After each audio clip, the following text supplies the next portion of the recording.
महाभारत भाग क्रमांक 110. शस्त्रे आणि कवच.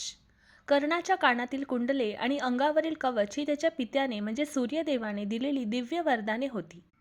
ती काढून टाकली तर अर्जुनाविरुद्ध कर्णाची रक्षा होणार नाही अशी इंद्राची इच्छा होती. म्हणून इंद्र ब्राह्मणाच्या वेशात कर्णाकडे गेला आणि दान म्हणून त्याची कुंडले व कवच मागितले.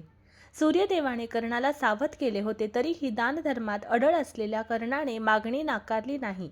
त्याने आपल्या शरीरावरील कवच काढून दिले आणि कानातील कुंडलेही अर्पण केली. या अपार उदारतेने प्रसन्न होऊन इंद्राने कर्णाला शक्ती हे दिव्य शस्त्र दिले, युद्धात एकदाच वापरता येणारे वरदान. यानंतर कर्ण परशुरामांकडे गेला.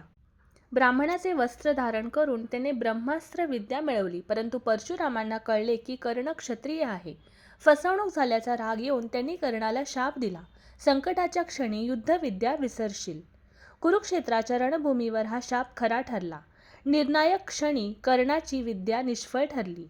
तोच क्षण अर्जुनाच्या विजयाचा ठरला आणि कर्णाचा अंत झाला.